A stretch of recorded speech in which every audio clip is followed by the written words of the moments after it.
Hi, in this video I'm going to make a 3D scan of these three components from the 1916 Indian Power Plus. The first part will be the piston, gudgeon pin, and the connecting rod.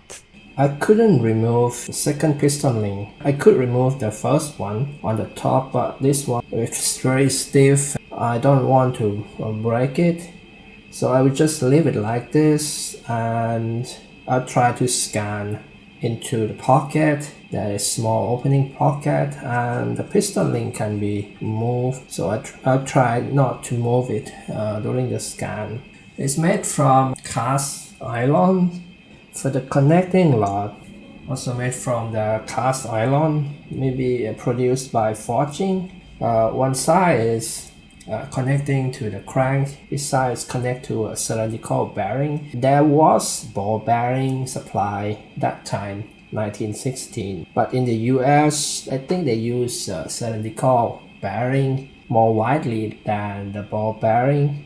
And this side is connected to the gudgeon pin using the bush, and I can see that it had a small groove for containing the oil. The gudgeon pin is quite simple. I need to measure the distance from the end of the gudgeon pin to this hole. This pin go in here and lock with this pin. Okay, I'll start the scan with the piston. I place 3mm markers, 3 of them, for the alignment. Because I'm going to scan in the two orientation, top and the bottom, so I can scan inside. It's black color and a bit shiny from the oil coating. I have already tried to wipe it off with the towel paper. I will try to scan without using the spray first, because it's quite a mess if I use a spray. I'm not going to do a global marker because I want to scan this alignment marker.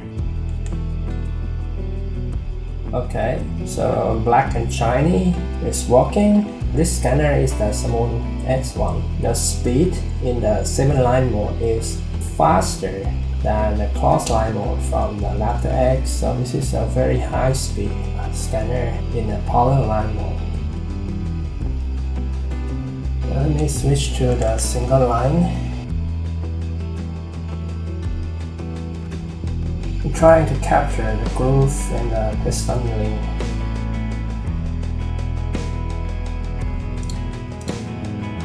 This. And black and glossy is fine for the X1.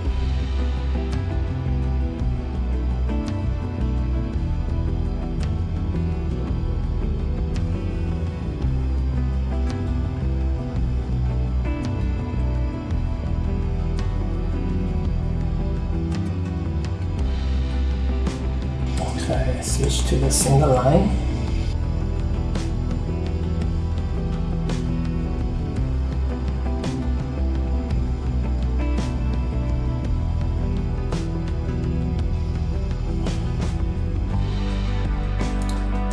Okay, let me fuse the point cloud.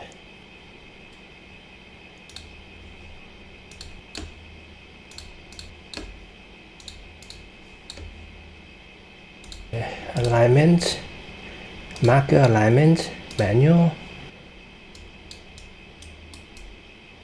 1, 2,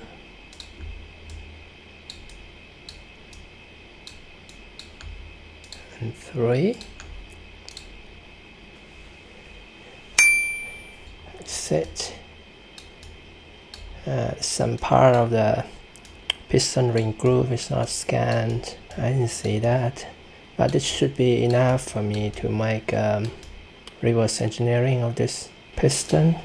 I measure it for 3 million.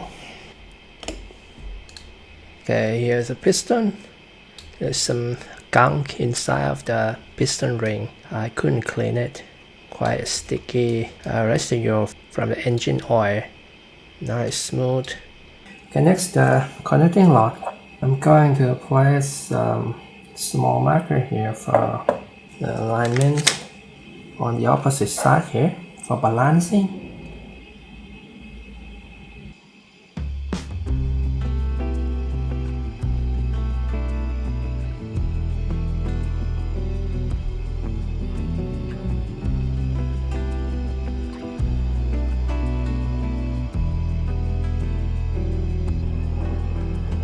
try with a single line.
Fusion.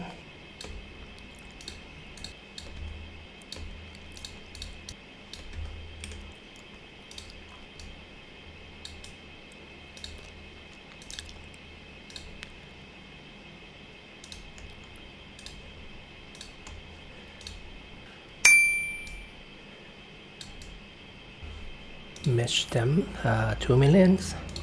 Okay, this will be the result of the connecting rod.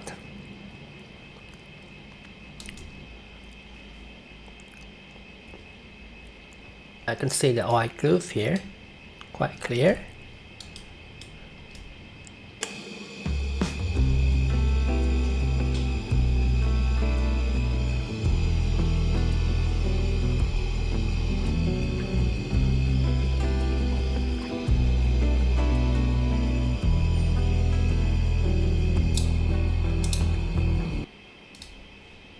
Yeah, I should be able to find the inner diameter. Position of the holes here. Okay, one thing about the cylinder rotational command. As I rotate it 0.1 degree, tapping on the mouse until it's aligned. See that when the hole is aligned, the stiffener is not aligned. The stiffener is made by casting process. Accuracy of this part is not that high. Back in 1916, to a thin cross section. I'm going to use this profile for revolving. The inner wall of the cylinder is tapered. Yeah, it's very square. Connection rod, I'm going to use this face for the alignment because it's machine face. Next, I'm going to rotate it along the Z-axis. I'll do it again within the Autodesk Inventor. I think it's not that hard to model this connecting rod. This is Autodesk Inventor. I will start with the connecting rod. I have already aligned the point cloud. The center of the cylinder is aligned to the x-axis. The stem of the connecting rod is asymmetrical. I'll make it symmetry. This could be from when they sculpt the casting iron mold.